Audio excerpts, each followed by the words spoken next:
Hello साथियों, नमस्कार। आपका स्वागत है डीएनएस एग्ज़ाम वॉरियर्स में। UP police GS practice set number 38 है। इससे पहले हम 37 प्रैक्टिस सेट पूरे कंप्लीट कर चुके हैं। यूपी प्रैक्टिस सेट मतलब यूपी पुलिस भर्ती के जीएस के प्रैक्टिस सेट के 37 प्रैक्टिस सेट पूरे कंप्लीट कर चुके हैं। आज 38वां प्रैक्टिस सेट है। अगर आपने उन प्रैक्टिस सेटों को ज्वाइन नहीं किया है तो इसको कंप्लीट करने के साथ साथ आप उनको भी एक एक करके कंप्लीट कर लीजिए, क्योंकि ये प्रैक्टिस सेट जो हैं आपके उस मोस्ट इम्पोर्टेंट क्वेश्चनों में से एक चल रहा है, क्योंकि आपको सेलेक्टेड क्वेश्चन है। आज की मतलब हम कुछ प्रैक्टिस सेट जैसे पिछले लगभग 10 प्रैक्टिस सेटों से जो 38 क्वेश्चन हैं, 38 क्वेश्चन में लगभग 20 क्वेश्चन जो है वे 2015, 16, 17, 18, 19, 20 तक के एग्ज़ामों में जो यूपी के एग्ज़ाम हुए हैं उनमें पूछे हुए प्रश्न हैं। तो आपको ये भी पता होगा कि उत्तर प्रदेश की जो भर्ती होती हैं उसमें क्वेश्चंस रिपीट बहुत ज़्यादा अधिक मात्रा में होते हैं। तो इसीलिए जो पिछले 10 प्रैक्टिस सेट हैं, लमसम 10 प्रैक्टिस सेट, तो उनमें 20 क्वेश्चंस लगभग ऐसे हैं जो प्रीवियस ईयर आए हुए हैं यूपी के एग्जाम में 2015, 16, 17, 18, 19, 20 तक। तो आप इस प्रैक्टिस सेटों को आप छोड़ने की गलती कभी मत करना, क्योंकि ये प्रैक्टिस सेट आपके जब तक एग्ज़ाम होगा तब तक आपके पास क्वेश्चनों का, जीएस के क्वेश्चनों का इतना अच्छा संग्रह होगा कि आप एग्ज़ाम में बैठते हो कहोगे कि हाँ, कि हमने कुछ क्वेश्चंस पढ़े थे। तो बिना किसी देरी के शुरू करते हैं। और हम आपको बता दें कि ये प्रैक्टिस सेट की जो पीडीएफ है वो आपको बिल्कुल फ्री ऑफ कॉस्ट मेरे Telegram channel DNS exam warriors पर अपलोडेड है। तो आप वहाँ से इसे डाउनलोड कर सकते हो और बिल्कुल फ्री ऑफ कॉस्ट। कुछ लोग हैं जो इस पीडीएफ का यूज अपने चैनल पर कर रहे हैं, पर हमें उससे कोई तकलीफ़ नहीं है, लेकिन जब वो इस चैनल को क्रेडिट नहीं देते हैं उससे हमें तकलीफ़ है। तो बिना किसी देरी के शुरू करते हैं। आज की क्लास का पहला क्वेश्चन है कि वेदों के गद्य प्रकरण को क्या कहलाते हैं? तो ब्राह्मण कहते हैं गद्य प्रकरण को। और गद्य में ही क्या कर्म कांडों की विवेचना के बारे में बताया हुआ है। अगर बात की जाए आरण्यक क्या होता है, आरण्यक क्या, तो कर्म कांडों के उपदेशों के बारे में आरण्यक है। उपनिषदों की संख्या कितनी है? 108 है। सबसे छोटा उपनिषद कौन सा है? तो मांडव्य उपनिषद। और सबसे बड़ा तो बृहदोपनिषद है। अगर बात की सत्यमेव जयते कहाँ से लिया गया है? तो मुंडकोपनिषद से लिया गया है। अगर बात की जाए यम नचिकेता संवाद, ये किससे? तो कठोपनिषद से है। किससे? कठोपनिषद से। आज की क्लास का दूसरा क्वेश्चन है अमीर खुसरो, जिन्हें कव्वाली का पिता एवं भारत का तोता भी कहा जाता है, ये किसके दरबारी थे? ये अलाउद्दीन खिलजी के दरबारी थे। किसके? अलाउद्दीन खिलजी के। और अमीर खुसरो ने 8 राजाओं का शासनकाल देखा था। किसका? 8 राजाओं का शासनकाल देखा था। और इनके गुरु जो थे निजामुद्दीन औलिया, उन्होंने 7 राजाओं का शासनकाल देखा था। अगर बात की जाए खिलजी जो थे, खिलजी वंश कब आया? तो 1980 से 1990 से लेकर 1320 तक रहा खिलजी वंश। अब बात की जाए खिलजी वंश के संस्थापक कौन थे? तो गयासुद्दीन खिलजी थे। गयासुद्दीन नहीं, जलालुद्दीन खिलजी थे। अमीर खुसरो को किसका जनक माना जाता है? तो तबला और सितार का जनक माना जाता था। और अमीर खुसरो का जन्म बहुत पूछता है, कहाँ हुआ था? एटा में हुआ था। कहाँ? एटा में। आगे देखते हैं तीसरा क्वेश्चन है मुगल वंश के पहले सम्राट बाबर ने अपनी देशीय भाषा चगताई तुर्की में अपनी आत्मकथा लिखी। इस पुस्तक का नाम क्या है? तो बाबर ने क्या लिखा था आत्मकथा अपनी? बाबरनामा से। दरबारी भाषा इनकी क्या थी? तो फारसी थी। कौन सी? दरबारी भाषा फारसी थी। दरबारी भाषा की थी फारसी थी। इनका कार्यकाल कब से कब तक था? मुगल साम्राज्य का अगर कार्यकाल पूछा जाए तो 1526 से लेकर 1847 तक रहा। लेकिन जब बीच में 1540 से 1555 तक कौन रहे थे? सूर साम्राज्य रहा था 15 वर्ष। अगर फिर उनका साम्राज्य निकाल लें तो इनका टोटल शासनकाल 316 वर्ष का था। चौथा क्वेश्चन है कि स्वामी दयानंद सरस्वती किस शहर में पहले 1875 में आर्य समाज की स्थापना की थी? तो कहाँ की थी? मुंबई में की थी। सत्यशोधक समाज की स्थापना कहाँ? 1873 में ज्योतिबा फुले ने की थी। और बेलूर मठ की स्थापना स्वामी विवेकानंद ने की। ब्रह्म समाज की स्थापना 1828 में राजा राम मोहन राय ने की। और सर्वेंट ऑफ इंडिया सोसाइटी की स्थापना किसने की? ये आज के लिए आपका होमवर्क के लिए क्वेश्चन है। हम एक क्वेश्चन आपको होमवर्क में डेली देंगे, आप उसका आंसर जो है वो सर्च करके कमेंट बॉक्स में जरूर देना। 5वां क्वेश्चन है, सिविल सेवा किसके शासनकाल में प्रारंभ हुई थी? तो कॉर्नवालिस के शासनकाल में प्रारंभ हुई थी, और स्थायी बंदोबस्त भी इसी के शासनकाल में प्रारंभ हुआ था। इसका शासनकाल 1786 से 1793 तक रहा। डलहौजी का कार्यकाल कब का है? तो 1848 से लेकर 1856 तक। और डलहौजी को क्या राज हड़प नीति के लिए जाना जाता है? कैनिंग के समय 1857 की क्रांति हुई थी, कैनिंग के समय, और इसका 1856 से 1862 तक शासनकाल था। करजन का शासनकाल के समय बंगाल विद्रोह हुआ था, और 1898 से लेकर 1905 तक इसका शासनकाल था, गवर्नर बना रहा था। अगर बात की जाए एकल नागरिकता का प्रावधान कहाँ से लिया गया है? तो ब्रिटेन से लिया गया है, और सांप्रदायिक व्यवस्था का भी प्रावधान ब्रिटेन से लिया गया है। यूएसए जो है, यूएसए महाभियोग प्रक्रिया और मौलिक अधिकार कहाँ यूएसए से लिए गए हैं। 7वां क्वेश्चन है, संवैधानिक उपचारों का अधिकार के तहत आता है? कौन सा मौलिक अधिकार आता है? रिट कौन कौन सी है? तो बंदी प्रतिकर, परमादेश, उत्प्रेषण, निषेधाज्ञा, अधिकार परीक्षा, ये 5 प्रकार की रिटें जारी होती हैं आर्टिकल 32 के तहत।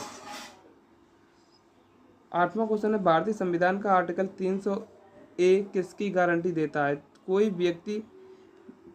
कोई भी व्यक्ति अपनी संपत्ति से वंचित नहीं रहेगा, ये 300A गारंटी देता है। संपत्ति का मौलिक अधिकार पहले किस में थे? पहले आर्टिकल 31 में था, लेकिन अब वो निरस्त कर दिया गया 44वां संविधान संशोधन 1978 में। इसे क्या एक कानूनी अधिकार बना दिया गया। निजता का अधिकार किस में है? आर्टिकल 21 में है। 19वां क्वेश्चन है, राष्ट्रपति पर महाभियोग की प्रक्रिया का प्रावधान है? आर्टिकल 61 में है। किसमें? आर्टिकल 61 में। 14 डे पहले बताना होगा राष्ट्रपति को जब उस पर महाभियोग चलाना होगा। किसी भी सदन में महाभियोग की प्रक्रिया को लाया जा सकता है? हाँ, किसी भी सदन में महाभियोग की प्रक्रिया को लाया जा सकता है। उपस्थित सहयोगी, जो उस समय उपस्थित सहयोगी है उसके 1/4 लोगों का हस्ताक्षर होने अनिवार्य है। हम्पी के स्मारकों को यूनेस्को में किस वर्ष शामिल किया गया? तो 1984 में शामिल किया गया। 11वां क्वेश्चन है, शुष्क हवा सांता आना कहाँ बहती है? तो कैलिफोर्निया यूएसए में बहती है। चिनूक हवा कहाँ की है? तो ये ऑस्ट्रेलिया की है। बोरा इटली की है। अगर पूछे ब्रेक फिल्डर कहाँ के हैं? तो ऑस्ट्रेलिया के हैं। हबूब कहाँ की है? सूडान की। हरमंटन कहाँ की है? ये साउथ अफ्रीका की है। 12वां क्वेश्चन है, विश्व में प्लेटिनम का उत्पादन किस देश में सर्वाधिक होता है? तो प्लेटिनम का उत्पादक सर्वाधिक कहाँ होता है? दक्षिण अफ्रीका में, फिर दूसरे नंबर पर रूस, फिर तीसरे नंबर पर जिम्बाब्वे है। आगे देखते हैं 13वां क्वेश्चन है, देश दर्रा तिब्बत के साथ सिक्किम को जोड़ने वाली भारत चीन की सीमा पर है, तो कौन सा नाथुला दर्रा है? रोहतांग क्या मनाली को लेह से जोड़ता है। बनिहाल क्या करता है? जवाहर सुरंग भी कहा जाता है इसे, और जम्मू कश्मीर से श्रीनगर को जोड़ता है।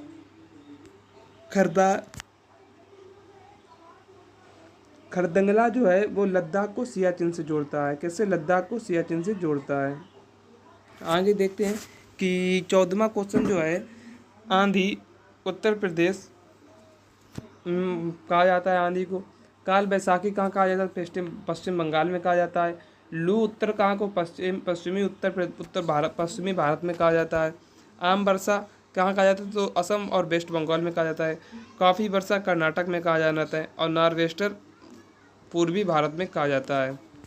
अगर पूछा जाए क्वेश्चन, सर्वे मैप 45 D7 के अंतर्गत कौन कौन से राज्य हैं? तो गुजरात और महाराष्ट्र हैं। 16वां क्वेश्चन है, भारतीय खाद्य निगम की स्थापना कब हुई थी? तो 14 जनवरी 1965 को हुई थी।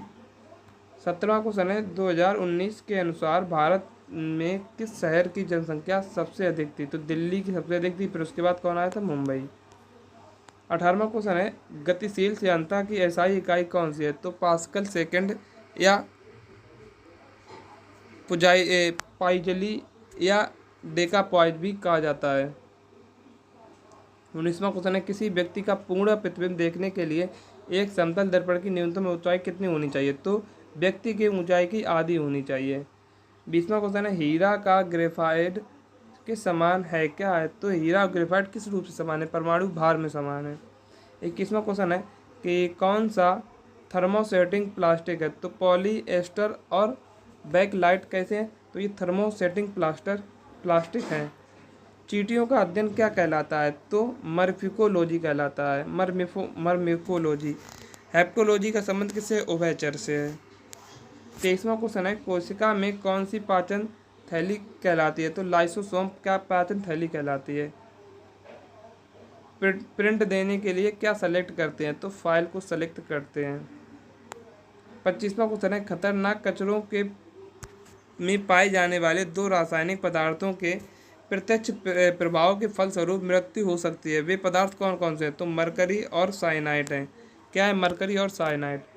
प्रसिद्ध वादक उस्ताद बिंदा खां बजाते थे? क्या? सारंगी बजाते थे। 27वां क्वेश्चन है, वन्य जीव सप्ताह कब मनाया गया? तो 2 से 8 अक्टूबर के बीच मनाया जाता है। कब से? तो 1953 से स्टार्ट हुआ। 1972 में वन्य जीव संरक्षण अधिनियम आया और इसी के तहत 1973 में प्रोजेक्ट टाइगर चलाया गया। 28वां क्वेश्चन, नॉर्वे के राजा के द्वारा कौन से पुरस्कार की शुरुआत की गई जो गणित के नोबेल कहा जाता है? तो एबेल पुरस्कार, और 2003 में यह स्टार्ट हुआ। 29वां क्वेश्चन है, पूर्वी यूरोपीय देश जहां पहली उल्लेखनीय दुर्घटना तबाही के कारण बना हुआ है परमाणु रिएक्टर है, तो कौन सा, कहाँ पर है वो? यूक्रेन के किसमें? चेरनोबिल में है। 30वां क्वेश्चन है, ब्रिक्स का मुख्यालय कहाँ है? तो संघाई में है और इसकी स्थापना कब हुई? 2006 में इसकी स्थापना हुई। 31वां क्वेश्चन है, 22 से 26 नवंबर 2019 में भारतीय क्रिकेट टीम ने अपना सबसे पहला डे नाइट मैच के विरुद्ध खेला। किसके विरुद्ध खेला? तो बांग्लादेश के विरुद्ध खेला। कुछ देश हैं जिनकी राष्ट्रीय खेल हैं, जैसे अफगानिस्तान का क्या है? तो बुजकाशी है। बांग्लादेश का क्या है? कबड्डी है। भूटान का तीरंदाजी है। नेपाल का वॉलीबॉल है। 33वां क्वेश्चन है, उत्तर प्रदेश में भारतीय वाणिज्य एवं उद्योग मंडल एसोचैम यूपी की स्थापना कब हुई? तो 1994 में हुई। 34वां क्वेश्चन है, अलीगढ़ के क्या प्रसिद्ध? तो अलीगढ़ के ताले प्रसिद्ध हैं। और पहली जॉनसन लॉक फैक्ट्री कब? तो 1870 में खोली गई थी। 35वां क्वेश्चन है, कठपुतली नाच का संबंध किस राज्य से है? तो ये राजस्थान से है। 36वां क्वेश्चन है कि हाल ही में महर्षि वाल्मीकि अंतर्राष्ट्रीय हवाई अड्डे का उद्घाटन कहाँ हुआ? तो अयोध्या में हुआ। 37वां क्वेश्चन है, हाल ही में इसरो ने एक्सरे पॉलीमीटर सैटेलाइट एक्सपोसेट किससे प्रक्षेपित किया? तो PSLV C58 से प्रक्षेपित किया। 38वां क्वेश्चन है, हाल ही में IPS रश्मि शुक्ला किस राज्य की पहली महिला पुलिस महानिदेशक नियुक्त की गई? तो महाराष्ट्र की गई। तो thanks for watching YouTube DNS exam warriors आपकी तैयारी को एक नई दिशा में ले जाने के लिए सदैव तत्पर तैयार है। तो मिलते हैं कल एक नेक्स्ट वीडियो में। तब तक बता दें आपको कि आपको इस क्लास की PDF चाहिए तो मेरे Telegram channel DNS exam warriors को ज्वाइन करिए, आपको वहाँ पर फ्री ऑफ कॉस्ट PDF मिल जाती है। तो मिलते हैं कल एक नेक्स्ट वीडियो में, तब तक के लिए जय हिंद, जय भारत।